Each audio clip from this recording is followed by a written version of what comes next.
you have come to the right place. In fact, you have come to the only place that you need to be. The golfing world is all coming together in Louisville, Kentucky. Valhalla for the second major of the year PGA Championship. And right now, this is DTL Golf. I've got three of the absolute best minds in the business that are standing by. We are live every single Tuesday at 3 p.m. Eastern Time. If you are watching on demand, we value you as well. If you're in the chat live, go ahead and hit that like button for me. It really helps the show grow. TJ, I see you.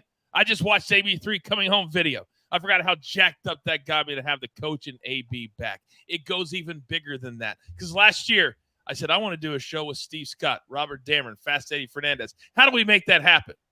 Well, you start it yourself.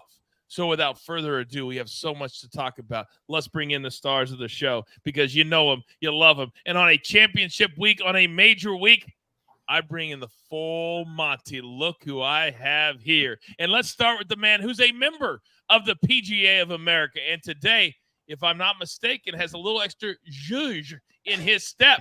Steve Scott. Hello, sir. Yeah, last week, definitely it's a major championship week. So, I got the party shirt on. This is a big party this week. We went from Quail Holla to Valhalla. So let's holla today. I don't even know where to go from there. But I will tell you this man truly can do this. He is RD, Robert Damron, also part of PGA Tour Live. Hello, sir. Good morning. Well, afternoon, whatever. I feel like it's morning. I woke up so dang early. I took a nap, kind of woke back up. About halfway through the show, I'll get my cobwebs out. I'll be fine by the end. When the picks start, I'll be sharp. But as for right now, I'm in that sleepy haze thing going on right now. It's tough. Or as we like to call it, home for you. Oh. Now, that's CP place. All right, now he is the fourth member of our team. He's a world long drive champion and actually a scratch golfer as well. Probably a plus handicap if we're being honest. He is Fast Eddie Fernandes. Fast Eddie, good afternoon. Good afternoon. Great to be with you, boys. I just want, like, Steve is so slick and RD is just, that is just Zoysia on the top of his head. I love it. I still have some, though. Not bad. You're still looking good. For an old man, I'm still hanging in there. You got the fringe. You got the fringe. great Joey to be with you, boys, as always. He says, quite the silver fox crew, Joey says. That's exactly right. And the minds are right there. So, gentlemen, it's a major championship week. We got to talk about major championship storylines. And at almost every single sports book, because we use all of them here, you can bet on Rory and Scotty and then everybody else. It is so top-heavy. Two guys south of plus 800, and then everybody else. Now, Steve Scott, I'm going to start with you because sometimes real life can get in the way. Scotty Scheffler showed up yesterday, played 9 holes, just had a baby. What kind of form is he going to be in? Then on the other side, we found out today, no details, and really it's none of our business, but Rory McIlroy, a day after he won at the Wells Fargo, filed for divorce from his wife after 7 years of marriage. Those are the two favorites, so I'm coming to you. Do either one of those situations in your mind scare you just a little bit? Well, I think they're both a little bit concerning, but I think Scotty Scheffler, the fact that, he's definitely that man. I listened to some of his interview yesterday with Todd Lewis from the Golf Channel, and he talked about, he's like, well, I really wanted to play back, wanted to be back in Dallas, but really he committed to this event and he wanted to fulfill his commitment. And I don't know. I don't know how I really like the sound of that. And of course he wants to be home. It's just human nature. I've had 2 children myself. My wife and I, we just, it's one of those feelings where, you don't know how you feel until the baby's in the world, and it's a very interesting situation there. And look, I don't think that I think he will play very well, but I think that he might just be a little bit off here and there. Certain focus that you need for 72 holes of a major championship, and then Rory McIlroy really. It's unfortunate, but I'm going to take the side that he probably has known about this for a little while, and maybe he's played and won the last few weeks because he's been free. You landed on both of my takes. I exactly agree with you with Rory and then with Scotty, because RD, I watched that same interview that Steve's talking about, and it was almost like, man, I didn't want to go get on that plane today, but I felt like I had to. You're talking about committing to a major championship. It's not the RBC. He's like, I'd already committed to it. Yeah. You commit to every major. That's what every top player does, right? So it does feel like, to me, he's like, I'm out here. Everybody's glad handing me. I don't maybe have the killer instinct I normally have, but maybe me and Steve are reading into it too much, RD. You're reading into the Rory situation too much? I think you're not. Oh, Scotty. Oh, Scotty. Yeah, I was shaking my head a minute ago because I disagree with the Rory take. I'll get to that in a second. There's no way. What you have to think about going into a major championship, everybody's there. It's the toughest tournaments in the world to win. Scotty's the best player in the world, hands down, no question. Can his preparation be exactly the same and as tight as it always is? No, it just can't be. Not with your wife going into labor, going in there, newborn, all that stuff, the sleep, of course. I mean, you're ready for the sleep because you know all about it, but there's just so much that goes with it. And then when he's at the tournament, Steve said it. You feel like I'm supposed to be here. This is my job. Is what everybody wants me to do. My heart is at home right now. My heart's not in this golf tournament. If he gets off to a hot start, he'll probably just go ahead and kind of pick right back up where he left off. Mm-hmm. But if he doesn't get off to a hot start, it's going to be flat. It's going to be flat all week. I think he's the best player in the world by miles. But, he's still a human being. And the baby, brand new baby at home, is always going to take something out of you when you're on the road. And as far as Rory goes, I like the positivity you two guys bring. I mean, I love it. Glass half full. I'm a surly old chunk of coal, and I'm going to tell you exactly why Rory is going to struggle this week with the divorce. Did he know about the divorce? Of course. He's known about it a while. He's internally struggling with it for some time. But the fans last week, the fans in New Orleans, were going crazy for Rory. They're cheering Rory. They see him back in full flight with his golf game. He's playing great. Valhalla, they're going to be looking at him completely different. Some with disdain, some with pity. He's going to be hearing it from the galleries. Kentucky galleries, they're a bit cuckoo. They're kind of like those New Yorkers at Louisville. They love to get in there and twist the knife a little bit too. So he's going to be hearing that. So the internal feeling from the gallery is definitely going to change, and it is going to hurt his chances this week. I would love to say that you're wrong, but we've all been out there. The galleries can be brutal, and they will say anything. They will say anything. The other part of Scotty Scheffler's interview that he said, he's like, I'm going to come out here. I'm going to play. You notice this, Steve? When he goes, and then I'm going to go back. A lot of FaceTime calling with my wife. A lot of like, you're saying that in an interview? That's what you're thinking about, is FaceTiming multiple times a day. And TJ, by the way, says, LOL, dads don't have much to do with newborns. What world are you living in, TJ? I know I did. I'm sure all these guys did. We like to stay in the room with the kids. Fast Eddie, your take on Scotty and Rory kind of separating themselves, but both having really big topics in their personal lives they have to deal with. Yeah, it's like, hey, here's the baby. I'll see you in 18 years. Yeah. Oh, man. Being a father of three, look, there's something really special about it. And what Scotty has just experienced is something, especially your first child, right? I think he is the best at compartmentalizing everything. I believe that he is going to, enjoy the time away for right now. He's going to get locked in, and I think he's going to play he might be a little flat off the last 3 weeks. So I think he's going to play well once he kind of gets into the groove. But yeah, I don't think his mind is there. I didn't pick him to win this week, nor would I at plus 450. The Rory thing, I agree with Steve and you, Coach. I think he's known him. He's had to known about it for a while, and maybe it has freed him up. Maybe he was having a good time with Shane Lowry at the team event, won that. True. Obviously, last week played lights out, won that. And, he was kind of happy-go-lucky. But I think in Louisville, since the news came out yesterday, there might be a few young ladies following Rory this week. Oh, I think the gallery is going to be a little sweeter. Oh, snap. And then more kind of in his face a little bit. That's just what I'm saying. Real quick, before we get to topic number 2, Steve and RD, I'm talking to you two. Did you just notice what Fast Eddie tried to slide by us right there? Did you guys notice that? He said this, and I quote, "I did not pick Scotty Scheffler plus 450 this week, nor would I." What? You've done it at least 3 times in 2020. Has he not, Steve? Yeah, I did. I did twice. I think you got a Scotty Scheffler tattoo. Like, where are the balloons coming from? Yeah, I mean, I have no idea. That's the Scotty Scheffler party right there. You know, like if I say balloons, are they going to come up too? Let's see. Maybe. I don't know. You're doing it. I am not. I swear to God. You're on FaceTime. If you put a thumbs up, you'll get a thumbs up on the screen. That's what'll happen. Real. Yeah. Is that? See? Bingo. Son of a gun. Where did the balloon come from? I don't know where the balloons came. That's the peace sign. Yeah. Apparently, it's when somebody lies on camera, they get balloons. Oh, just like he just did. Oh, there it is. Look at that. So, Steve, I mean, if we ever need any information along with handicap, just call Steve Scott. He knows everything.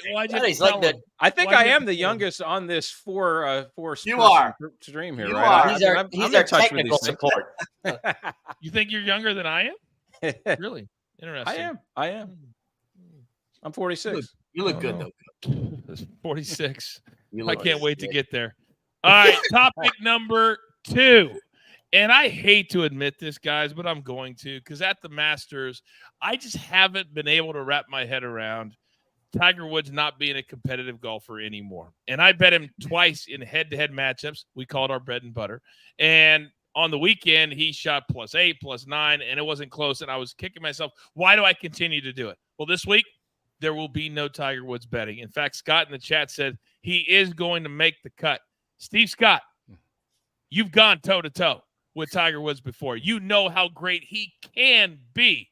But this is a difficult golf course to walk. It is long, and we know that if he's only going to play once a month and it's only going to be the majors, what can we even expect? Your take. There's a lot of long walks in between holes here. This isn't the toughest golf course to walk, but it's medium. There's some definite spots where you got to walk up some stairs. There's 150 yard walks in between some greens and tees. I do have it on some good intel. I've got a few members of my golf society that actually belong to Valhalla, and I've been speaking with them a little bit.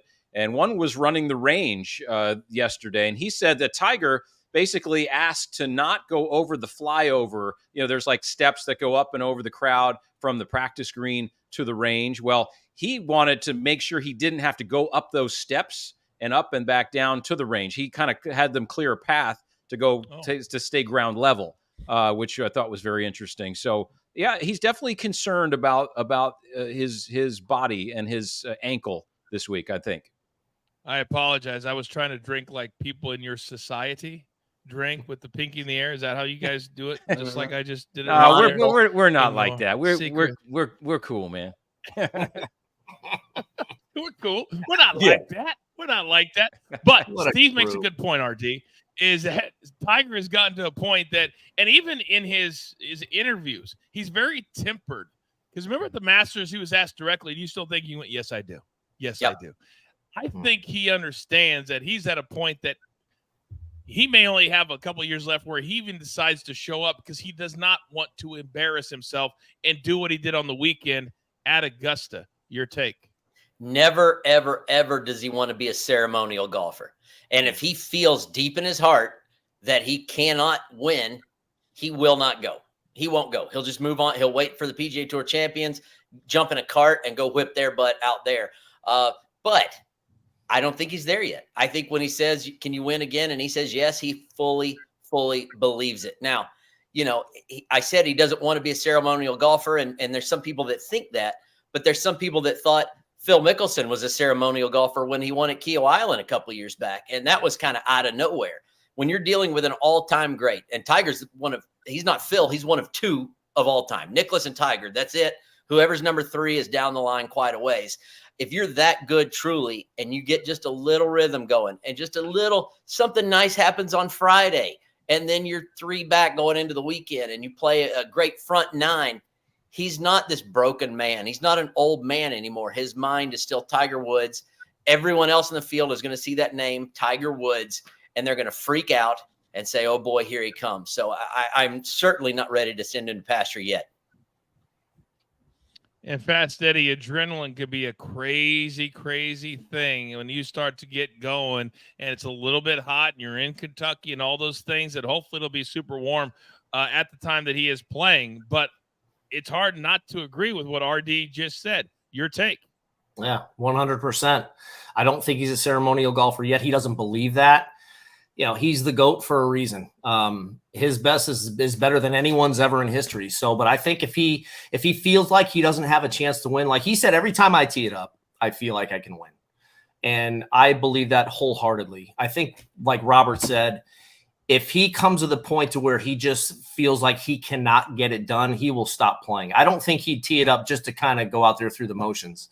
So I would love to see him in contention. Look, they wrote Jack off in 86. The old bear is dead or whatever they put, and he came out and ripped it up from the ninth hole on the back nine at Augusta. So, and then he won his sixth jacket. So I think there's some glimpses of some great play for him, but he needs reps.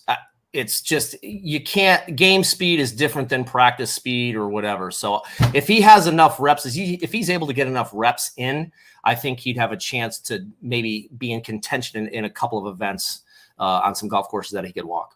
And that's exactly where I fall, is he is so stubborn that he thinks he can show up to major championships and compete every 5 weeks. And if your body is good enough to compete here, why don't you play 2 weeks ago at the Zurich, play in the team event? Do something to get the juices flowing, but he simply will not, which then tells me that maybe he's not healthy enough to do it more than once a month. And if that's the case, this is all we're going to get. This is all we're going to get. By the way, guess who is in the chat right now? Our numbers guy, who literally just sent me an email with all of the odds. It doesn't get any better than Rafael Esparza, and he's on our team. Any questions for Rafael? Put them into the chat. He will answer them for you. You know him in real time. We got the crew everywhere. All right, gentlemen. It's a big week. Got a lot of tickets to cash. So let's jump right back into it. First round leaders. Now, I can't remember, and I didn't take the notes, but Fast Eddie, did we do anything last week special at all? Yeah, I think somebody cashed the first round leader at plus 1,800. I don't know who it was, but he's very gray. Wow. I did not know RD did that. But we did cash Xander last week at plus 1,800. It was beautiful. Got lucky again. By 3, I think it was -7. Nobody else was passing. Like maybe -5. So that was nice.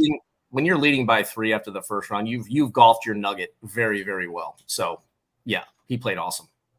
Can we please not use that phrase ever again on this show? Golf your nugget. Okay. No, I know what it means. It just sounds weird. All right. Fast Eddie, you get the respect of getting to go first. And when I look at my notes, I love both of your plays for 2 completely different reasons. Start us off.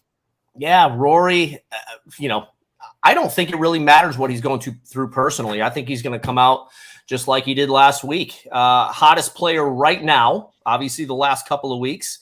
The last major he won was Valhalla, and also in 2014, he won his previous 2 starts. So I think he's going to piggyback off of, even though he made double, he flushed that iron on 18, made a double on 18. But I think he's riding a high right now. I think what happened personally, he's not even going to think about it. I think he's going to ride that hot streak and play really, really well this first round, driving, putting, everything.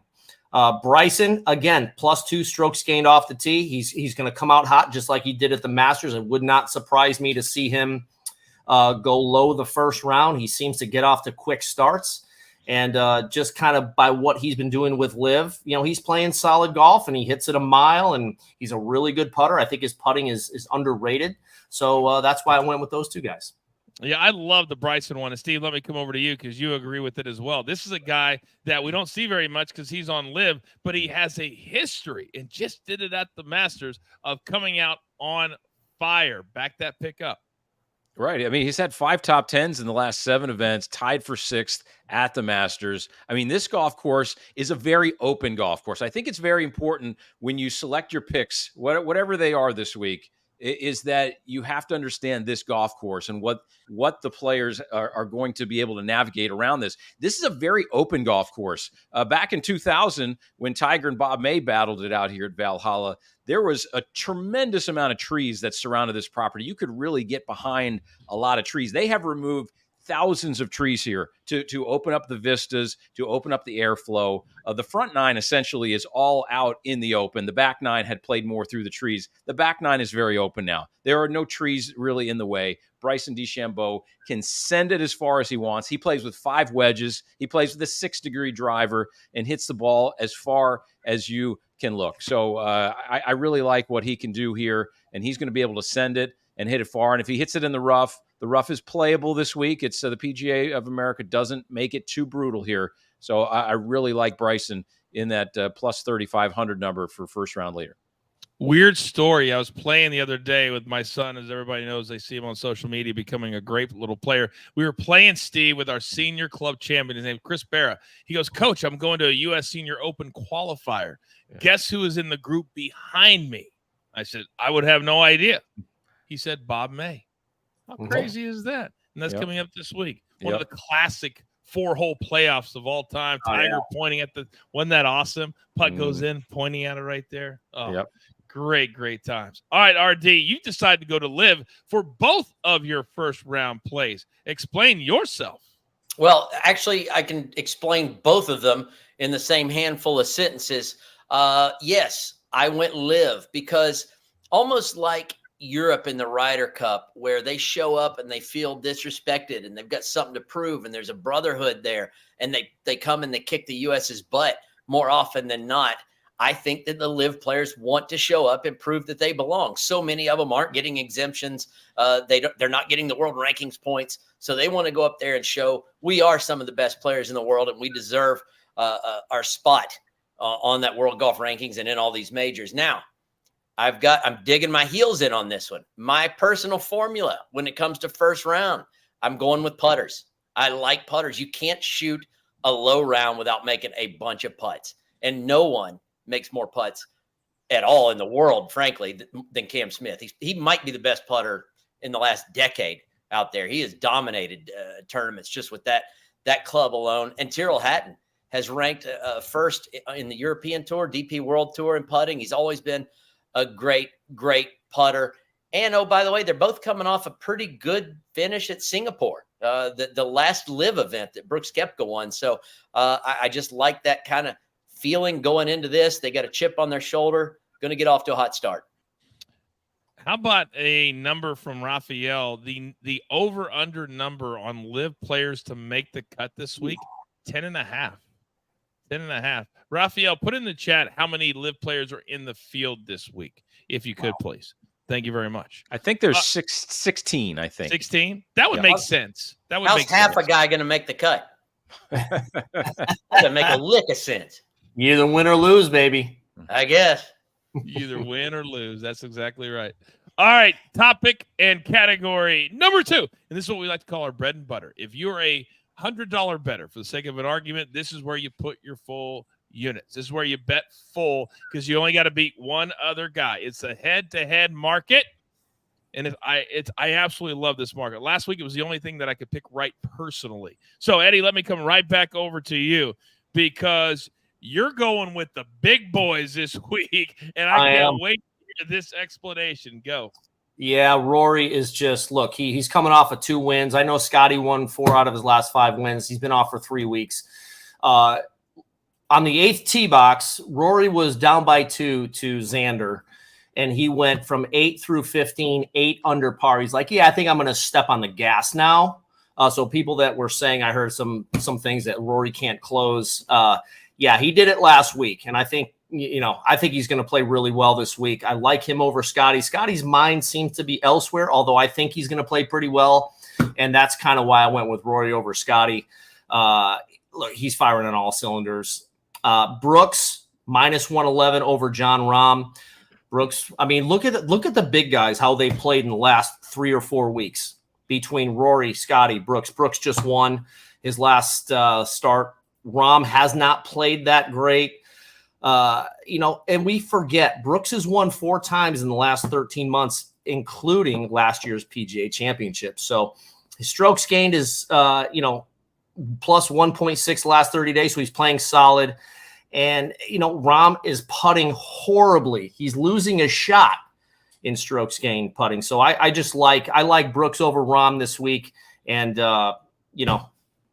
just kind of how it fell. I felt like I'm going, going deep sea fishing for the big boys this week. So no, I tend to like it. By the way, Big Cheese, he says, Fast Eddie, would you give up 15 cents and take Rory getting a stroke and a half over Scheffler at plus 110? I would assume you would do that, getting an extra stroke and a half.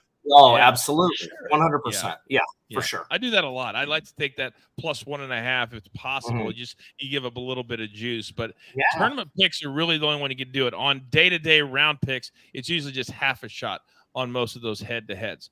All right, let me come over to you, Steve Scott, because you have 3, including Rory Scotty. So let's start there on why you also like that megawatt matchup.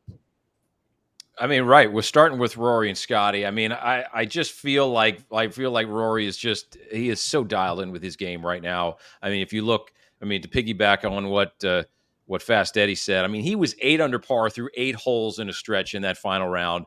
I mean, he can send the ball galaxies off the tee. And I mean, even a world-class player like Xander Schauffele just kind of leaves his jaw right on the floor. So I definitely like what Rory's doing right there. And that number, I really like that number right there. Scotty is going to be sharp. Scotty, I think, is going to play well. I just don't think that he's going to be at his finest. He might be an A- this week instead of an A+. So I like that. And then let's go right to the top there. Cam Young over Victor Hovland. I will take anybody over Victor Hovland right now. Victor, I watched him last week on the range. I followed him for PGA Tour Live at Quail Hollow. And he is playing golf swing right now. He's got Dana Dahlquist, his coach. They're filming every swing. They're working on so many things. And this is right up to the tee time. I mean, this isn't just, Tuesday or Wednesday. This is Thursday or Friday morning, tournament week. So he's got his mind into golf swing and not into golf. And Cameron Young, I talked to his mom on Mother's Day there. His mom was going through the gallery, and she said, Cameron's really trending right now. I almost saw him make a hole-in-one on 17 on Saturday. I mean, I feel good about what Cameron Young does. And something about Cameron Young, he's got 5 major top 10 finishes since 2022. The only people better than that are Rory and Scotty. So Cameron he's really solid in there. And then finally, Colin Morikawa, minus 110 over Max Homa. I watched both of them play a practice round yesterday on the front 9 of Valhalla. And Colin was just a little bit more dialed in. Max looked like he was kind of, thinking about some swing things and, some alignment issues and whatnot, and working with Joe Greiner as they were meandering along there. Colin Morikawa, I think, is really sharp. And I know his putting can be a little off, but tied for 3rd in the Masters. He's got a major championship mentality, and he's back with his former coach now, Rick Sessinghaus, after leaving Mark Blackburn that they worked with for a short amount of time. So Morikawa is feeling pretty good about his game. I'll never understand why guys, when they're winning majors, winning golf tournaments, change everything they do. But that's what he did. Now he's back. Yeah. But Victor Hovland just won $20 million last year. Yeah. Last August. And you're going to change coaches multiple times? So, RD, I agree with Steve, and clearly you do as well. It's fade Victor Hovland season until he shows us differently. Start there. Oh, yeah. If we had been doing this all season, we'd have tons of money so far this year just because he has not had a good finish. Mm-hmm. Nothing up to the snuff of what a Victor Hovland's supposed to be. I don't need to rehash everything Steve said, and I agree with it, but one other little nugget. I didn't talk to Cameron Young's mom, but his dad is a lifetime, PGA member.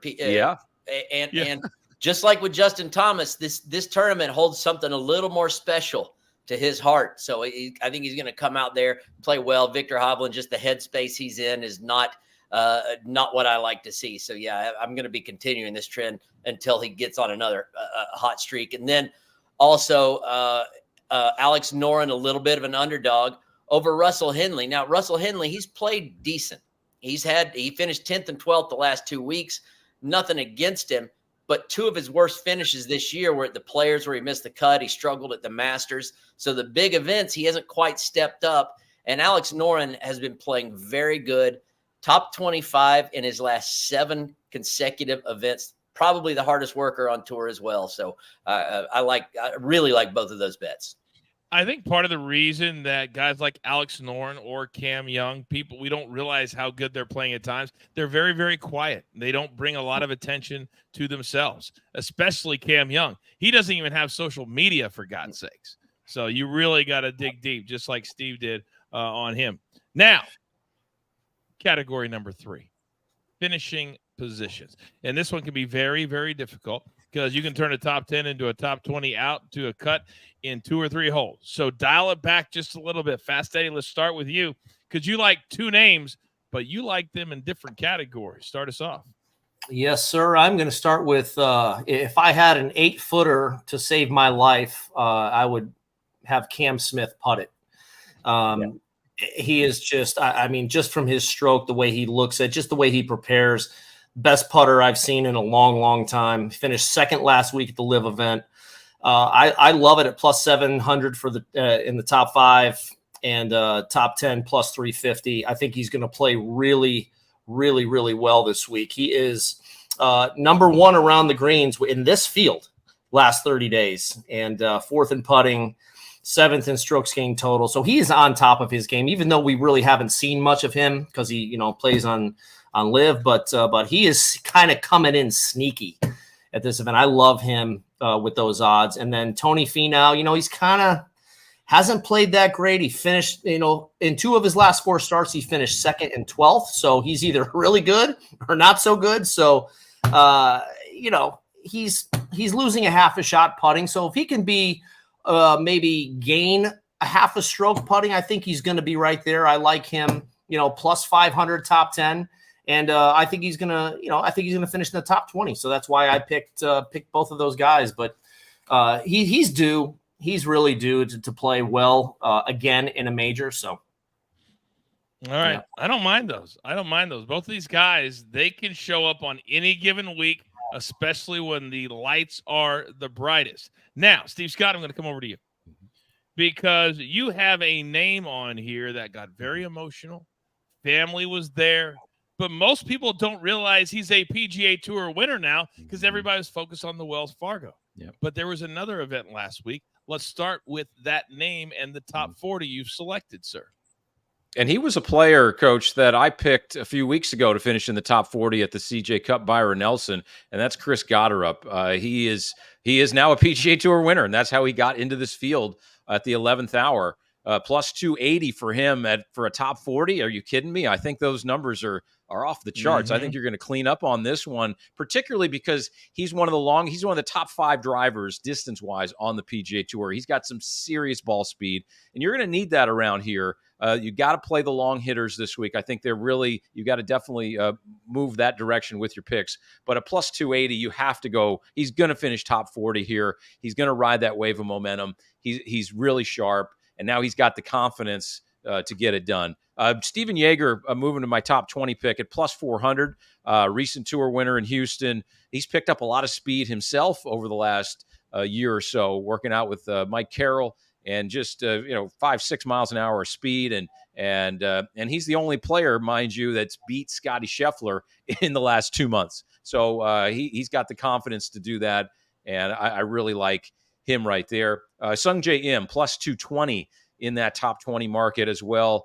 Played very nicely last week, tied for 8th at Wells Fargo. He's trending really well. And what I like about Sung J M is that if you look back at some video of him earlier this year, he's had some neck injuries, which actually caused his backswing. He actually, when he was taking the club away, he was actually watching the club go back for the first few feet, and then he would reacclimate his head to the ball, and then he would hit the ball. Well, I've learned that's because he had some neck issues that was kind of causing him. He wasn't able to get the flexibility in his turn. Neck issues are gone, and that's why he played well last week and tied for 8th in that star-studded signature event at the Wells. So I like Sung Jae there. And then in the top 10 market right there, I mean, we've talked a lot about Bryson already and Colin Morikawa. I think they're poised. They're the top 10 type of major players.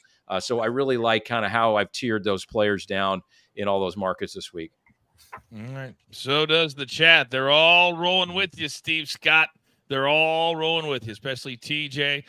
Mo Stern says Koepka over Rahm plus 105 on Caesars. Absolutely love it. We've already talked about that matchup. All right, RD, let me come over to you. You kept it very simple, but you've also thrown in a little nugget for Tiger Woods. Well, he doesn't play enough. You got to find something that you like and make it. Not that it's not interesting to watch him play anyway, but yeah, I did. I found a little prop bet on the side for Tiger Woods. But first off, let's go to the top fives. 10-1 plus 1,000. Cam Young, we just talked about him a lot. Son of a PGA man. Don't need to beat that dead horse anymore. Sam Burns.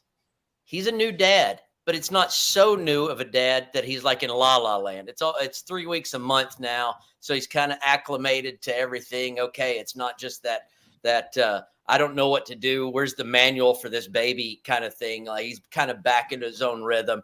He played very well last week, tied for 13th, and he's just an explosive. You got to go with long players and confident players. He hits it long and. Listen, if you're not confident, you wouldn't wear your trousers as tight as he does. Those things are like painted on him. And I think that's where he gets his speed from, frankly. Maybe Fast Eddie can look into that. But the tighter, the faster. Hey, maybe like it's rubber band. The tighter that thing is, the faster it snaps, man. Blowing that sucker up, baby. It's got to be what it is. It helps him fly through the ball, tight pants. And then also my prop bet, Tiger Woods, if he goes bogey-free any round, plus 900. Now, he is one of the best iron players that ever walked on the planet. And this course is going to be wet. They're getting a lot of rain. They've had a lot of rain. There's more in the forecast the next couple of days. So the driver shouldn't be spraying through the fairway too much. His irons are good. He can control it and get it on the greens. And, I think the odds at plus 900 for any round going bogey-free, yeah, I think those odds are pretty good. I wouldn't mind sprinkling just a little on that myself. I'm telling you right now, if NBC or CBS does that, how they like to throw those random specials up there on a Sunday afternoon leading into something. If they do this whole young dad thing, it's going to drive me insane. It's going to drive me insane. Sam Burns, Scheffler, Spieth had his it's going to drive me insane. Yeah. All right, we all have kids. We get it. We all have kids. Now, this is the hardest thing to do in all of betting, and that is to pick a winner that's over plus 1,500. I should put with a caveat. Don't look at me like that, Fast Eddie. Do not look at me like that. He picks them all the time. He does pick them all the time. Now, 3 names. And the first name on the screen, Eddie, had to back out last week at Wells Fargo for precautionary reasons, but should be healthy this week. You've given us something in 3 different financial categories. I like how your head's working. Talk to me. Yes, sir. Love all 3 of these, starting with Ludwig Oberg. His strokes gained total is +3, over +3. Tee to green, over +2, over +1 for putting. This kid has 0 holes in his game. He finished second in his very first major he played in at the Masters. I just think even if you want to go top 5, top 10 with him, he's plus 1,800 to win. I love him this week. His swing is as good as it gets. Rory, what else are we going to say that we haven't said already? A relaxed Rory is a very dangerous Rory. Won here last, not great odds, but at plus 750, I think he's, it's a good play. Believe he's going to play well again this week. His strokes gained total last week were almost 6. Plus 6, it was plus 5.8 to be exact. Colin Morikawa, 2-time major champion. Again, I'm going strokes gained total, 2.57 the last 30 days, and almost a stroke, almost +1 in putting. Now, when Morikawa can start making putts, and that just goes to show you how he's been playing this year. He's been trending up, 3rd at the Masters. He's hitting on all cylinders, just like all 3, the other 2 guys. And, one of these guys I think is going to have a very big week, if not all 3 of them, at least in the top 10. I feel like they're all going to play well. Clearly, Fast Eddie, you were watching me on the PGA Tour's award-winning golf betting show called Creatively Golf Bet, because Colin Morikawa was also my play, but I only got to pick 1, not 3. So you and I are simpatico, big boy.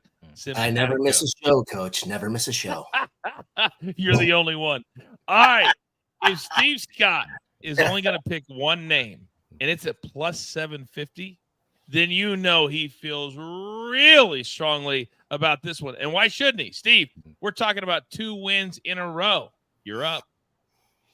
Rory's game is so carefree right now. It's just he is on full tilt with his game, and this is a place that he has won before, and that's huge. Whenever you can go back to a place that you've had the success that he has had.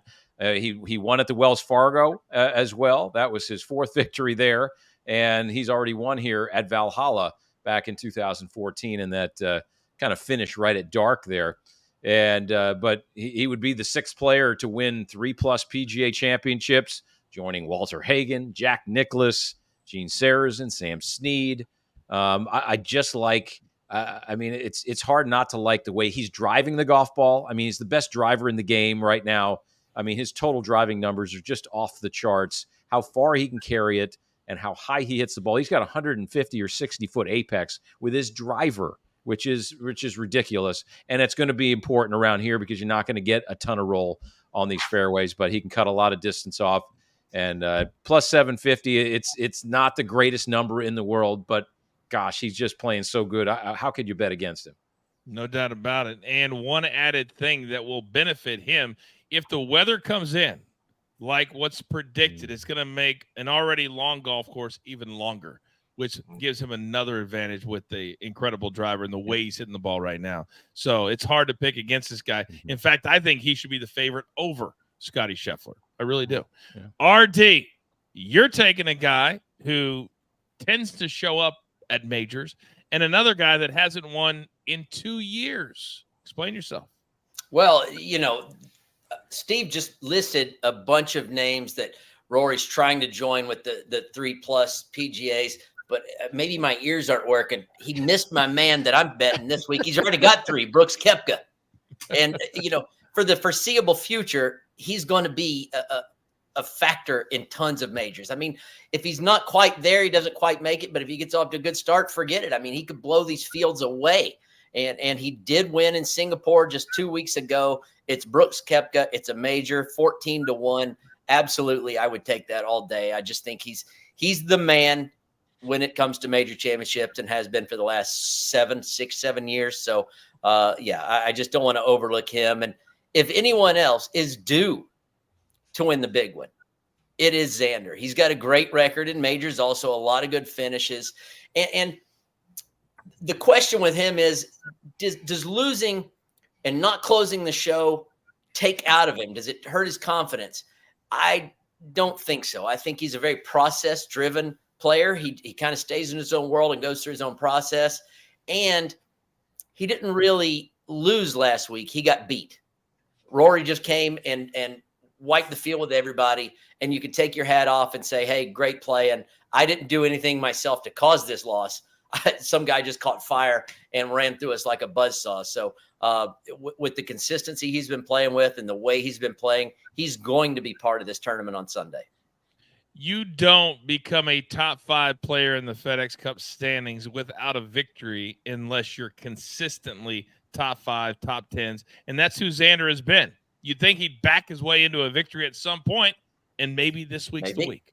Maybe it is. Maybe it is. All right, one more category here on the show, then we're going to let you get along with your day, and we can't wait for the first tee time come Thursday morning. And this is the long shot category where we like to look at things that are, plus 5,000 or a little bit higher. And I'm looking at all these names, and there is mine that I picked that has a really good number. I'll get to that in a second. But Eddie, let's go with you, because 2 names that I know, and quite frankly, 1 name that I don't know. Educate me. Yeah, the one you don't know, Mr. Whiting, Tim Whiting. He's won his last 2 Korn Ferry starts. Very, very solid. He figured something out in the last, 3-4 weeks, and he is playing very well. I think at plus 800 for top 20, I love that pick. I think he's when you're riding high in golf, you got to ride it until you're not. So I love that pick. The 2 names we do know, Ricky Fowler. I think the golf world would absolutely love it if he came and he won a major. He almost won the U.S. Open last year. And, it's just a matter of him putting it all together. He's obviously super talented. He finished third 10 years ago at Valhalla, but obviously he likes the golf course. And, maybe it's his time to win a major. You never know. I mean, nobody thought Sergio was going to win in 2017 at the Masters. And he kind of took off and won his major. And then Mr. Mickelson, kind of a very long shot, right? But I like him to be, plus 800, top 20. Why not? He finished 9th and 2nd in the 2 PGAs here over the last 15 years. So, 20 years.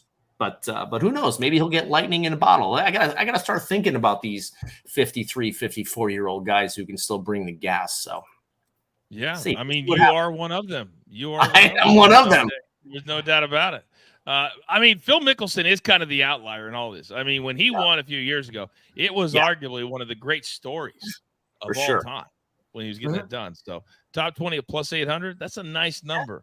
For a guy, and he's crazy, and he's crazy enough to do it. He's crazy enough. I mean, he finished 2nd at the Masters last year. Yeah, or 2nd or 3rd, right? Not that long ago. Not that long ago.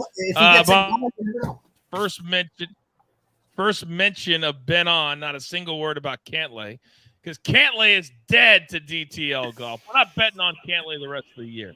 Drives me insane. Put it on the record. Dead to me. Dead to me. As we say. Steve Scott, I was shocked when I opened up the books today and I saw the number on Will Zalatoris. How we don't sprinkle something on him is beyond me. Tell the good people why. And I've got to shout out to Hef Sterling in the chat there. He was saying that from my picks before that Cam Young's mom was probably not real happy with me with my other pick, but I'm going to pick another Demon Deacon to maybe make Cam Young's mom a little bit happier, and that's Will Zalatoris right there, plus 7,500. I mean, what is this number? I mean, this guy has got some serious major championship chops. I mean, he's had three top 2 finishes in majors since 2021. He was in that playoff there with Justin Thomas at Southern Hills a couple of years ago in the PGA, and Justin nipped him by a shot. But he's doing a lot of things really well. And most importantly, remember, think about the golf course again. They changed the grass to Zoysia grass, which he loves Zoysia grass. I mean, a lot of people love it because the ball sits up really nice. His lone victory on the PGA Tour was at TPC Southwind. Guess what kind of fairways they have? Zoysia grass. Georgia? So it's that type of contact that you can make, and he's such a great ball striker. I think it'll make a great ball striker even better. So I really like him. And then Akshay Bhatia, plus 13,000 right here.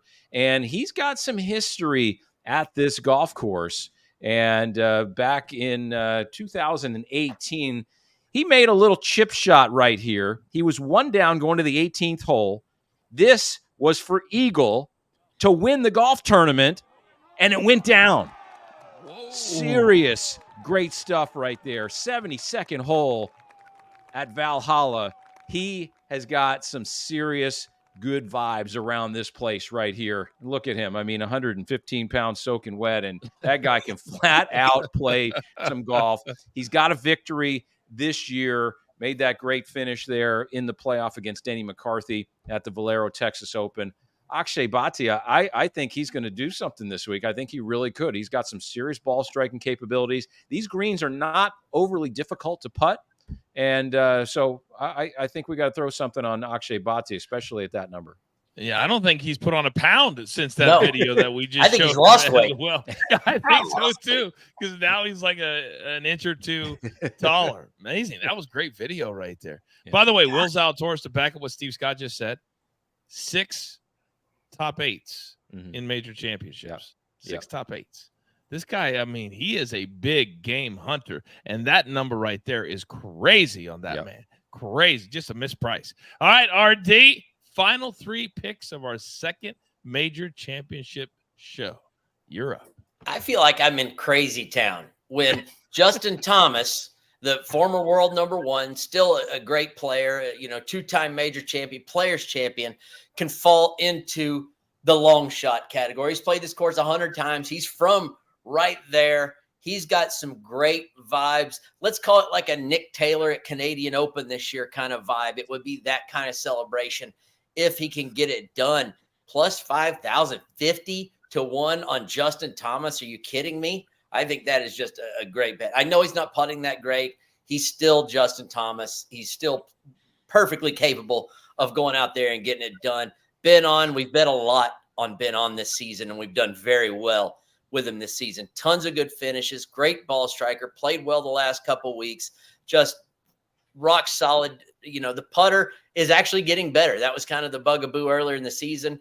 He is due a win, and why not get your first win at a major? You know, Sean McKeel did it. Wai Yang did it. John Daly did it. It can happen. No problem with Ben on. And then Jake Knapp. We got to add one more zero to that. It's not 2,500, I don't think. It's 250 to 1. 25,000. That was 25,000.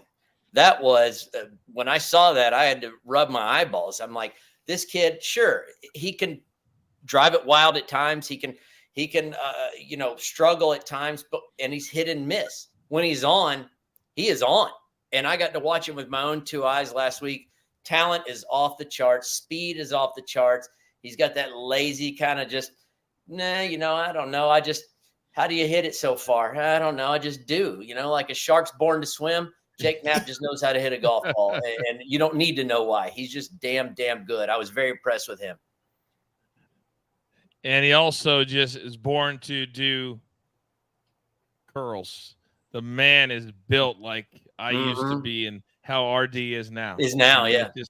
It just that's the way it goes. Push each other in the gym. Yeah, same world. All right, so those are our 5 categories. You couldn't ask for any more great picks or knowledge than that right there. Every book is different, so take what you listen to, hashtag it pays to watch live, and use it for yourself. So about 15 or 20 seconds as we close out the show. Final thoughts. Steve Scott, you're a part of the PGA of America. This is the biggest week of the year for you and your organization. Start us off.